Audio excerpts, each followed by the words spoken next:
Namaskar. Good morning, everybody. And Prakyat Bhai, thank you very much for this beautiful song.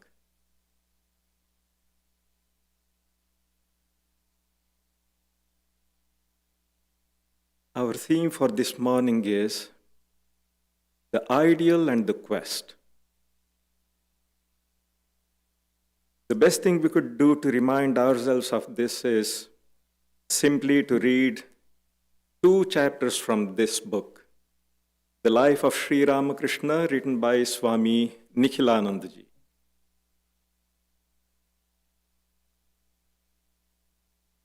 To remind ourselves what the supreme goal of human life is and how we ought to live to realize that goal, there is no need to look farther than the example of the one we adore and worship here, Bhagavan Sri Ramakrishna. He is the perfect embodiment of both parts of the theme, the ideal and the quest. And the 2 chapters are breadwinning education and first vision of the Divine Mother. It's a most inspiring biography on the whole, but these 2 chapters are directly related to our topic for today. Of course, we wouldn't be able to finish the reading within 60 minutes, nor is it meant to be read like that. This is something to be read at one's own pace in the privacy of one's own room. But I hope what we are going to hear over the next 60 minutes will give us at least an idea how much meaning is hidden there in those 2 chapters, how much there is for us to understand from this period of Sri Ramakrishna's life. Let us try to approach the topic from the psychological angle, because psychology and spirituality are very closely interconnected. Insights derived from psychology can be a great help in deepening our spiritual endeavor and making it more meaningful. So, let us begin. Many times in our introspective moments, when we look deeply within, we are surprised to find that we are not at all satisfied with ourselves or with the people with whom we live, or our jobs. In short, with our whole situation. This inner dissatisfaction often creates conflicts and tensions. And these conflicts and tensions can sometimes make the mind and body ill. Whatever the cause, dissatisfaction with one's life produces conflict and results in physical and mental illness. Not only that, when we feel dissatisfied with ourselves, we tend to create disturbance, restlessness in others also. Just like physical illness, mental illness can also be infectious. We may have got the right job, but perhaps we are going about it with the wrong attitude. If that is the case, we will have to develop a new, healthy attitude towards the job. Or perhaps we are having to do something that fails to use our special talents. Then we feel frustrated, and frustration causes strange and often harmful behavior. Or perhaps we depend too much on others, expect too much from them. Or maybe we imagine hostility around us and waste our energies fighting imaginary enemies. Or perhaps we isolate ourselves from others, build up an idealized image of ourselves, and live in a fool's paradise. And then we have this widespread phenomenon of depression, which makes us feel life is aimless and meaningless. Now, what can we do about all this? What is the remedy? Psychologists will say that before we can find a goal, an ideal for which we can live wholeheartedly, we must have a deep understanding of our own nature. By changing our opinion of ourselves, we can change ourselves. So, how do we do that? How do we change our opinion about ourselves? The psychologists will say this can be done through psychoanalysis. We must allow ourselves to be examined by a psychologist. Theoretically, this method seems all right, and many people have really got some benefit from psychoanalysis. But the limitation here is the psychologist's knowledge of others depends on his knowledge of himself, which may not be always very deep. Modern psychology has no doubt discovered that our mind is under the control of a vast unconscious mind, and that the conscious and the unconscious minds are often incompatible in their movements. The conscious mind may have higher aspirations, but the unconscious mind may be full of lower urges. Unconscious motivations work against conscious thinking and action. But what psychology has failed to achieve is discovering a satisfactory means of integrating the unconscious and the conscious. It is here that yoga enters. Yoga begins with purifying the unconscious first and making it compatible with the conscious. This purification is nothing artificial. Purity is our real nature. It is our true self. Rishis and yogis discovered long ago a higher dimension to human personality, the superconscious. It is the superconscious that gives us knowledge about our true higher self. It reflects the light of the self, the Atman. When this light is brought to bear on the dark, unconscious chambers of the mind, then the unconscious is purified. Then it cooperates with the conscious mind and its aspirations, and then inner divisions, conflicts, and tensions vanish. So, yoga says the discovery of the superconscious is the most important point in the attainment of inner peace and harmony. That is what integrates the unconscious with the conscious. Then we regain our whole personality, our whole self. Spirituality not only brings us the knowledge of the superconscious, it also solves the problems of the unconscious mind. Many of our problems are no doubt due to complexes hidden in the unconscious, but it is certainly wrong to exaggerate its role in our life out of all proportion, like many psychologists do. Even in these so-called materialistic times, we do see plenty of people who are spiritually hungry. Their problems are mostly of a spiritual nature. Many of them are truly dissatisfied with the joys of ordinary life and are seeking a higher experience, a higher existence. However, the superconscious is at present unknown to us.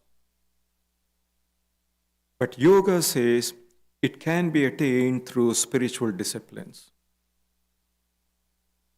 Now, as you know, psychology classifies people into two types: extroverts and introverts. Extroverts are outgoing and busy themselves with the outside world. Their reality is the objective world of action. Introverts are more preoccupied with themselves and live largely in a subjective world within their own minds. But these types are not mutually exclusive. We can find them both in ourselves. In Vedanta, we have active karmis, meditative yogis, emotional bhaktas, and philosophical jnanis. Here also, the types are not mutually exclusive. Every one of us has some elements of all these types. Our task is to try to bring about a certain harmony between these tendencies. Through proper training, it is possible to combine and integrate them all. We can work energetically, meditate calmly, pray intensely, and think philosophically. But to bring about this, there has to be intense spiritual aspiration, what Sri Ramakrishna called Vyakulata. That is the unifying force. When all these faculties, when all these capacities are geared to the ideal of direct perception of the superconscious, that is to say, self-realization, then that spiritual experience transforms the whole personality. Intense peace and bliss are set to fill the soul and bring about complete integration of personality. Life itself is a constant interaction between personality and environment. Personality has different levels, so also has environment. The physical body is in touch with the physical world. The mental body is in touch with the mental world. The spiritual body is in touch with the universal spirit or God. The personality can get experience at all these various levels. At whatever level we are, we take the experiences of that level to be true. In our waking state, we see many things that engage our attention completely. In our dreams also, we perceive many things that are real to us so long as we dream. All this is perception, but not necessarily true. So the problem is to distinguish true perception from the false. In Indian philosophy, there's a great deal of discussion about the criterion of valid perception. Every intelligent person would like to know the truth or reality of things. Scientists have their ideas and methods of perception, and psychologists have theirs. But yogis want to have direct experience of the ultimate reality.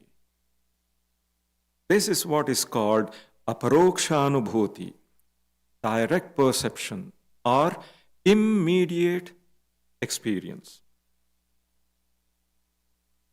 Ordinarily, we think too much of our sense perceptions.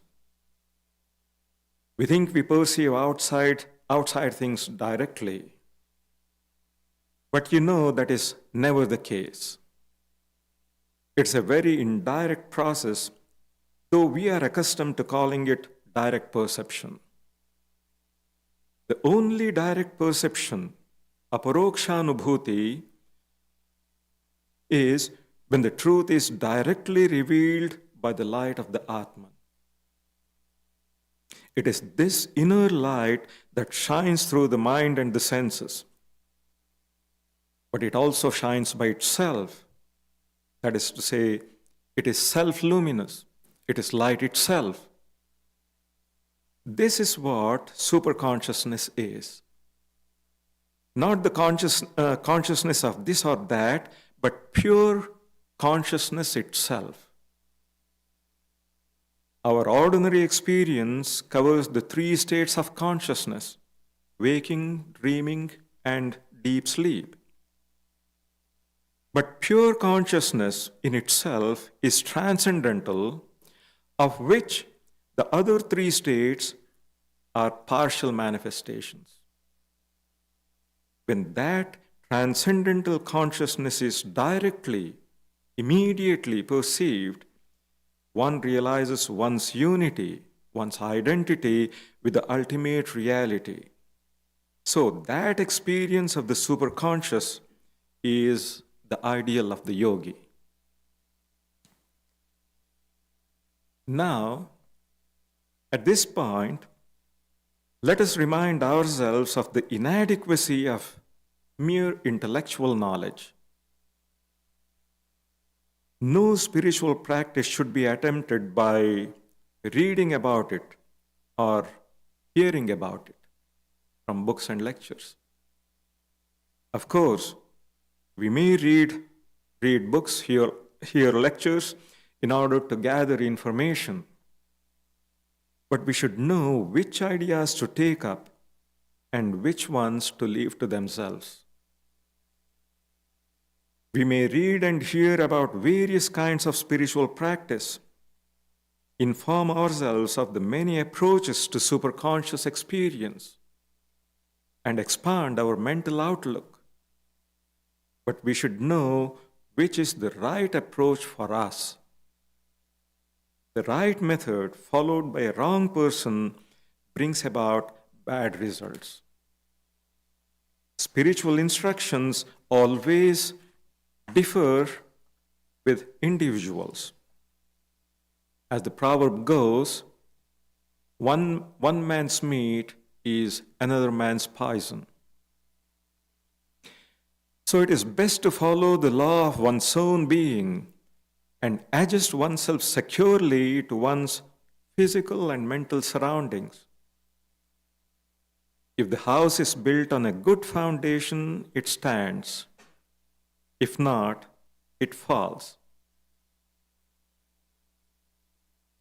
Why I say this is, generally, it is not the truth that we love, but we just love ourselves in something.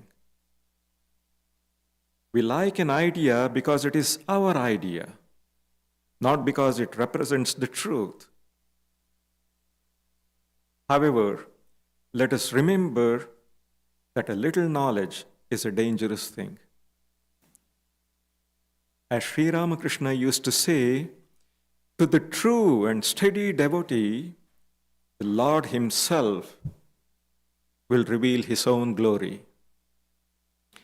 As seekers, our task is to try to be in tune with the divine, with God. Then the Lord Himself will reveal to us what He is. Just as we try to approach God, God is also ever ready to come to us. For one thing, it is impossible to unravel the mysteries of the universe or to solve the riddle of existence, to find out the root cause of things with our little minds. It all seems without rhyme or reason because it transcends reason. There has never been and there will never be an explanation for the play of Maya. It can never be explained, but it can be transcended. We need a finer, subtler instrument to cut through the phenomenon and see the reality. That is the power of intuition, the Divya Chakshu or divine eye, through which rishis and yogis have been able to intuitively experience the transcendental truth. And that divine eye, only tapas, intense spiritual discipline together with stern renunciation. Only tapas can open that divine eye.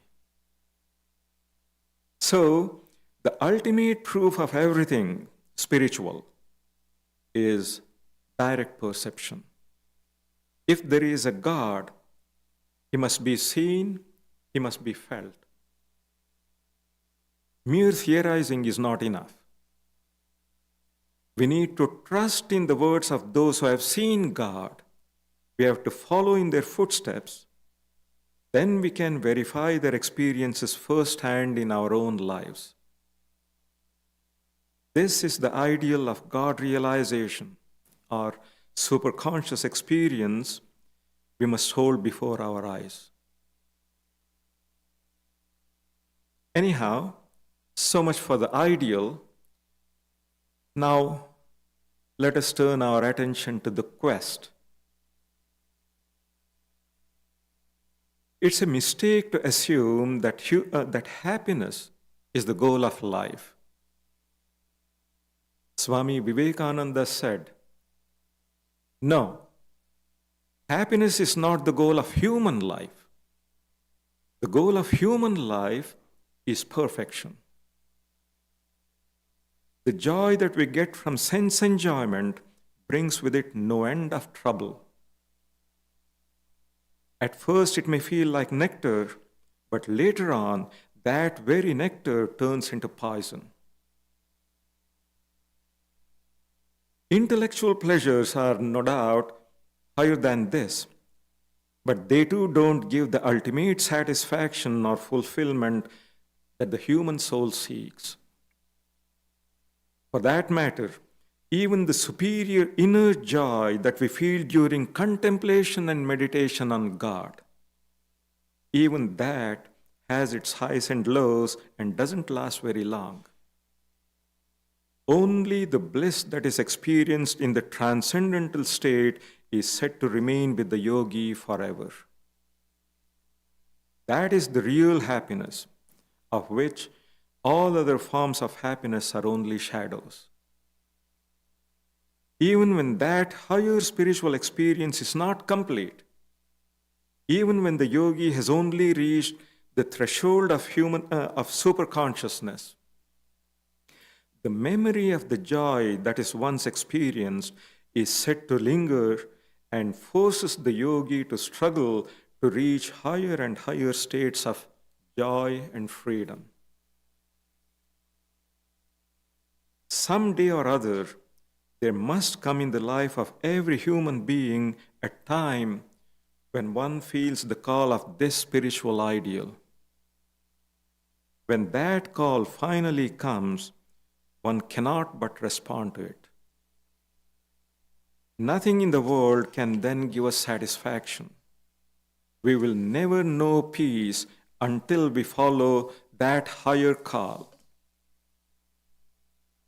This inner awareness of the higher ideal and the irrepressible urge to follow it marks the beginning of spiritual life. The spiritual ideal then fascinates the seeker and haunts them all through life. This change from pursuing worldly goals to following the spiritual ideal is a kind of transformation. Spiritual life begins with that. In some cases, this transformation is sudden. In some others, it is a gradual development. Of course, it must also be said that the number of people who undergo such genuine conversion is always rather small. Like it or not, true spiritual life is only for a select few. There can't be any mass spirituality, however grand the idea may seem. But how do we know that we are not among those chosen few? So let us strive to make ourselves fit for the fulfillment of that spiritual ideal. This spiritual aspiration is a rare blessing. In the world of spirituality also, there is a kind of aristocracy. The great sages and saints, the illumined souls of all religions, they form a class by themselves. But unlike worldly aristocrats, these spiritual aristocrats are always eager to share their riches with others. They are only too glad to share with us what they themselves enjoy. But the pity is, few people care for the great treasures of spiritual life. Most people would rather stay in the world than enjoy the pure joy of spiritual life. If we feel the call of the higher ideal, we should follow it and try to fulfill its conditions. As Shankaracharya famously said, a human birth, a desire for liberation, and close contact with great souls. These three are extremely rare and are only attained through the grace of the Lord. But even these three advantages are not enough. One must be eager to profit from these and must be willing to sacrifice everything for spiritual life. There must be that readiness to undergo any hardship, pay any price for the sake of achieving this supreme goal of human life. It's a great fortune that for some reason or other, our mind possesses an attraction for spiritual ideals. So we should see that we steadily progress along the higher path, never wavering until we reach the goal. Our spiritual fervor has to be sustained by all means. But very often we run the risk of becoming slack. That is why in many cases, the striving stops after people have taken to spiritual life for some time. Their minds are too restless, too outgoing to keep up this fervor and intensity for a long time and to carry on steadily and doggedly with their spiritual practices. So we should be on our guard.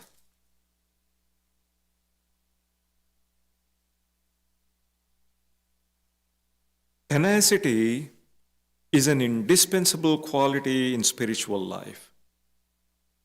All progress can only be made through great steadiness and tenacity, never allowing ourselves to flag or to become lukewarm. In addition to that, we should constantly keep reminding ourselves of what we just heard. There is no lasting satisfaction in the world. It is common experience that many times when we get a thing, we find we never really wanted it. We may have been desiring it, but when we get it, the desire has vanished and some other desire has taken its place. Very often, we mistake the true nature of our yearnings and give them a worldly direction. But the truth is, no human yearning can ever find satisfaction in anything that is changeful and impermanent. However much we may try to deceive ourselves on this point. the sense of emptiness keeps returning again and again, relentlessly, in more and more terrible forms. We seek happiness in external objects, in interpersonal relationships. But really speaking, true happiness lies within ourselves. External things can never bring us true, lasting happiness, and what little we get disappears in no time. We commit the mistake of looking at a short span of time instead of looking at our whole lifetime. No doubt there is some temporary happiness in worldly relationships, in human love and human affections. But temporary happiness can never mean real happiness. Rather, it is the opposite of it. True happiness is the very nature of the inner self. The Atman is bliss itself. Therefore, let us desire to know our true self, our true nature. In self-realization alone lies real blessedness. Let us be firmly convinced of this. Now, having said that, even though our higher self is part and parcel of the divine and is actually inseparable from it, still, since most of us being devotees of a personal God, we tend to think of God, a personal being, more than the Atman, the impersonal spirit. To us, God is the source of all peace and blessedness. During our contemplation, we try to look within and find Him seated in our hearts. This body of ours we regard as the living temple of God. The Lord is at the back of our minds, at the back of our personality. He is nearer than the nearest. And if we pray with a sincere heart, our prayer will certainly be heard. However, as Sri Ramakrishna taught, let us never even think of worldly happiness while praying. Happiness, as it is ordinarily understood, is no index of spirituality, no proof whatever of spiritual progress or realization. Spiritual happiness is of an entirely different kind. It is, so to say, the peace of God that passeth all understanding. So, let us never ask God for things of the world. Because suppose He grants them, they are sure to bring troubles too. When we approach this great Kalpataru, wish-fulfilling tree, we should never ask for worldly things connected with personal desires or selfish desires. Like the great sage Narada, we may approach the Lord only for saving our souls from getting drowned in the ocean of samsara, the ocean of worldliness and infatuation for material things. Ordinarily, when we are unhappy or disappointed, we try to adjust ourselves to our unhappiness, to somehow reconcile ourselves with our disappointments and continue to cling to our desires and fancies. We don't change our ways. We don't try to move toward happiness. We are so sense-bound, body-bound, that comfort and enjoyment are paramount to us. We are not prepared to renounce them. Even when we get nothing but shocks and blows again and again, we still continue to cling anxiously to things and people we hold dear. That is the tremendous power of Maya. But as Sri Ramakrishna used to say, it is only when the child tires of its toys and childish occupations that the mother comes to it and takes it on her lap. As long as we are preoccupied with our dolls and toys, there is little that God can do.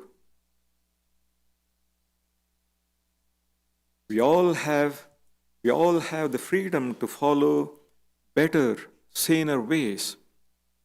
But we cling to our dolls and toys, we don't let go of our hold. That is why we suffer, and we will suffer until we learn the great lesson life is trying to teach us again and again, repeatedly in innumerable ways.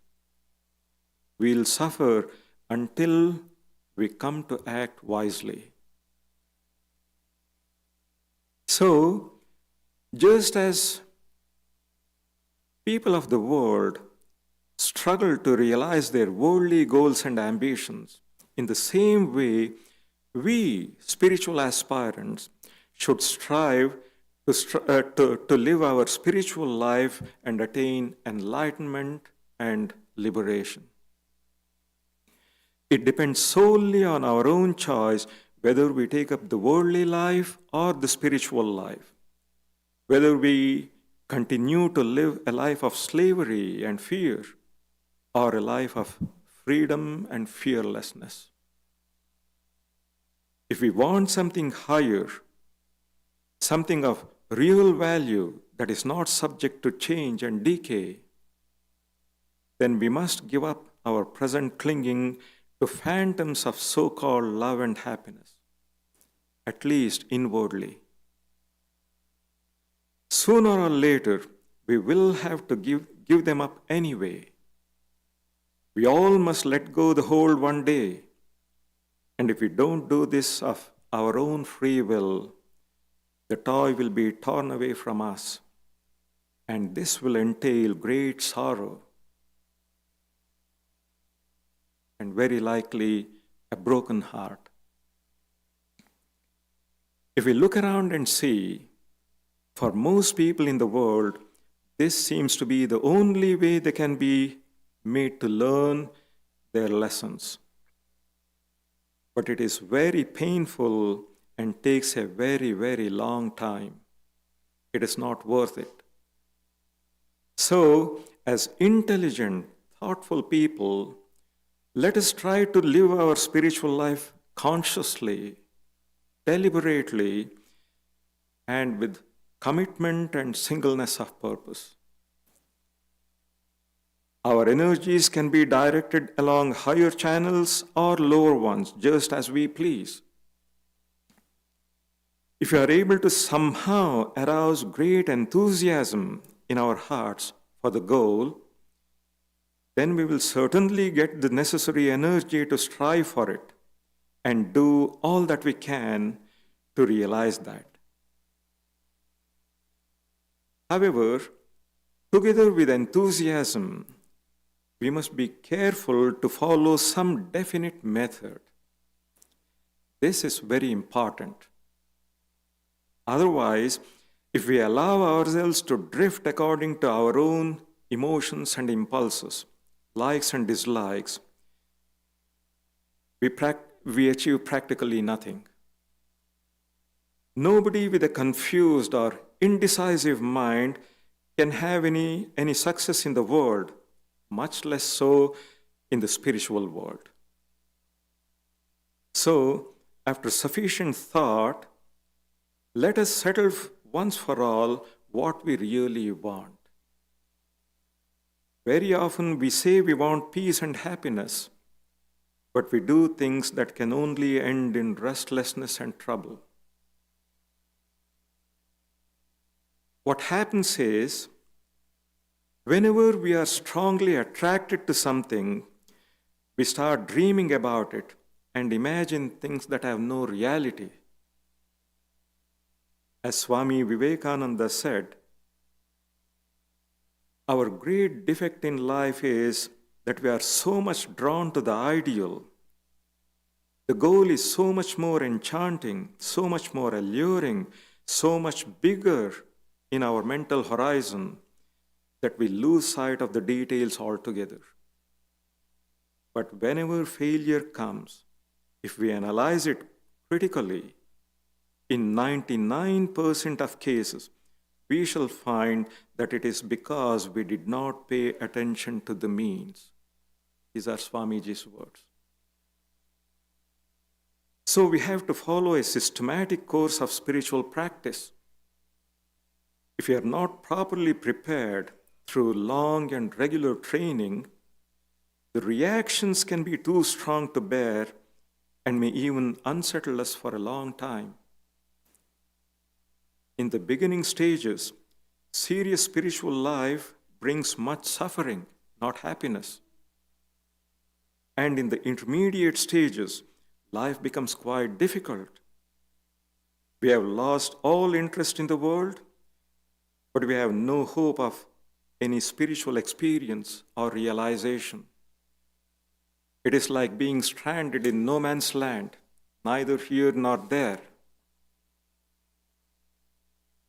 But the test of sincerity is the really thirsty person needs water and will do everything they can to get it. The really spiritual aspirant will do everything they are told. The rest, who are not so thirsty, can do without water for a long time.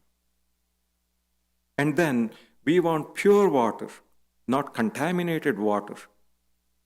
Even when we are really thirsty, we should not settle for anything that is not good and pure. So all this makes spiritual life a life of great struggle. All life is no doubt a struggle. Everybody is struggling to achieve something or other. But spiritual struggle is of a higher order. It's a struggle for God consciousness. Brahmanandaji used to exhort his disciples, struggle, struggle, struggle. There is no other way. Nothing worthwhile can be achieved without struggle. So let us not be afraid of struggle. But the difficulty with us average aspirants is, it is not easy for us to feel any deep yearning for God, because God is still not real to us. I mean, not really real.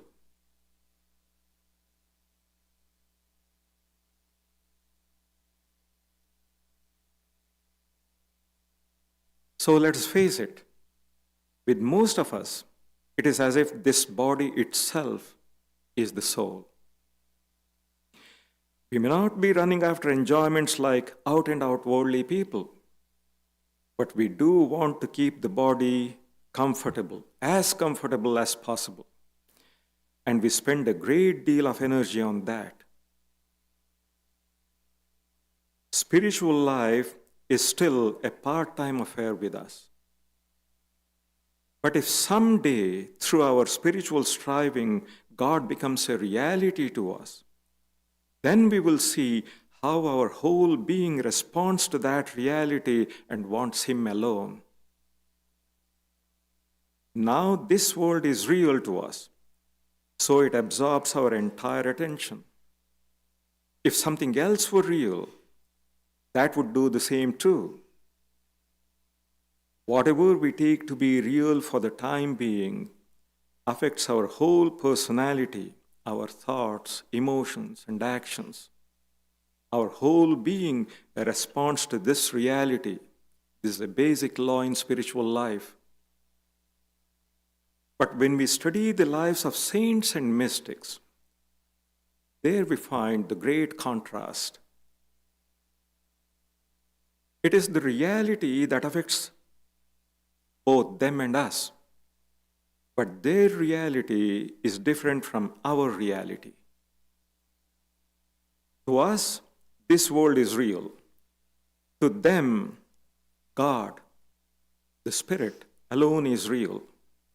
Their whole life is filled with this one idea: how to realize God, how to make God a reality how to make God a reality instead of some vague, abstract, intellectual concept. If we are able to appreciate the mystic's reality, we can also appreciate why they are ever ready to sacrifice their very lives for the sake of God realization. Their longing for God springs from a clear conception of reality. For them, God alone is real. But for us, to whom this sense-bound world alone is real, we should be careful. For us, success largely depends on the regularity and intensity of our daily spiritual practice. As we just heard, without steady practice, nothing permanent can be achieved in spiritual life. Spiritual life is a life dedicated to the highest ideal. It's a life of consecration, sacrifice, one-pointed devotion. We may find ourselves in the world, and we have to play our part in it as best as we can. But there must not be any kind of slackness in our efforts, nor any kind of satisfaction with our state of bondage. Such things are dangerous to spiritual aspirants. We have to be more and more alert, more and more aware of the workings of our own minds, so that the flame of devotion and dispassion doesn't die out.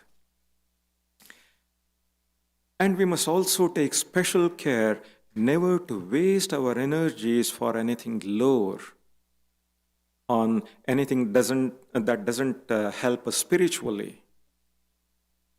The only way of doing all this is by intensifying our spiritual practice. Prayer, meditation, study, thinking higher thoughts. The mind has to be constantly busy with ideas connected with God and spiritual life until the habit is firmly established. Then things become smoother and there is less strain. So the main thing is to devote as much of our time and energies to the spiritual quest as possible, not merely a small part of it. Regularity, steadiness, tenacity, perseverance. These are the qualities that we need if we want to realize our high ideal. If we struggle our utmost, do our utmost, at least we will have fulfilled our duty. The rest must be left to God. Because self-surrender and resignation to the Lord are also equally great and important attitudes, but everything in its proper time. We should not rest content and be satisfied with ourselves right at the beginning, imagining that we are doing our best. It may be our best for the time being, but we can always pray to God for more and more strength to be able to do more and more.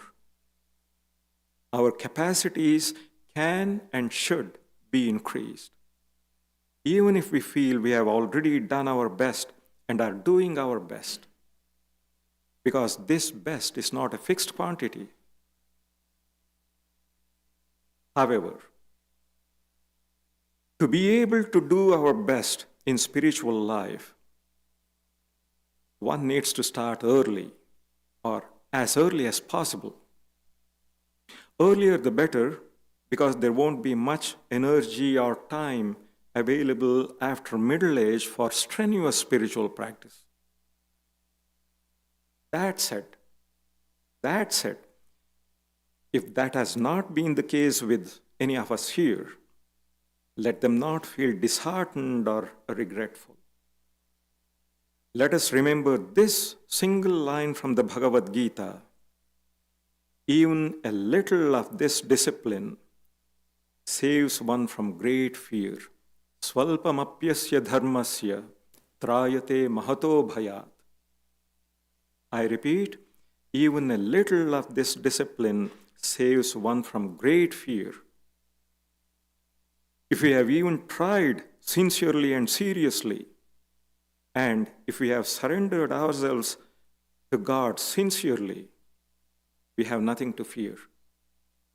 In our next birth, we will find ourselves in better circumstances where we can continue our spiritual quest, follow the same course where we left off. As we know, death only brings about a change of environment, but the focus of our consciousness, the divine, will always be with us. Wherever we are, God will always be with us. If we are convinced of this truth, we won't worry too much about death or lost time. Life or death, let destiny run its course, but let us fix our heart on our ideal and keep walking resolutely towards God. There's a beautiful Vedantic saying,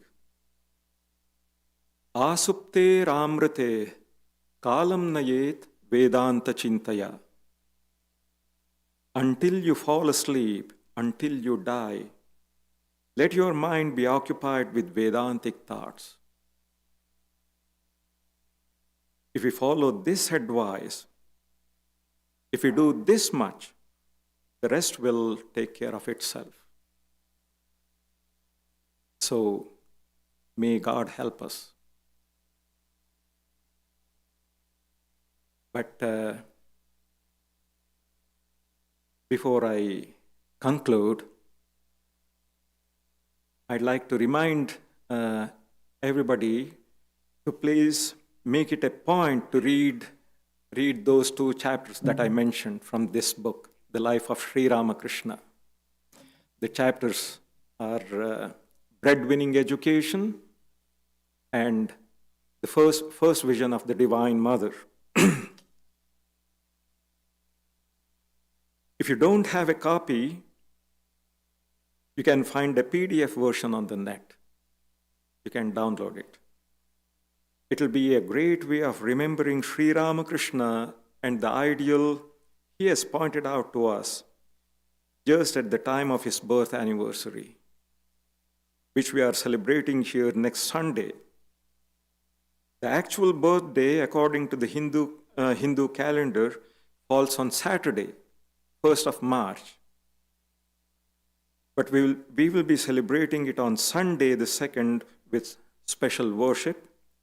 The program begins at 11 o'clock in the morning, and all are heartily welcome. But before that, on Wednesday evening, 26th February, that is 3 days from now, we will be observing Shivaratri with special puja. The program will begin a few minutes after our evening prayer at 7:30. And one last thing. I came to know that on the 1st of January, now it is nearly 2 months, some devotees were asking after calendars with all our festivals and events. Finally, after 2 months, the calendars have arrived, but still you have 10 more months. If anybody is interested, it is available at the counter. Thank you all. Thank you. And please join us in the basement for some refreshments. Thank you.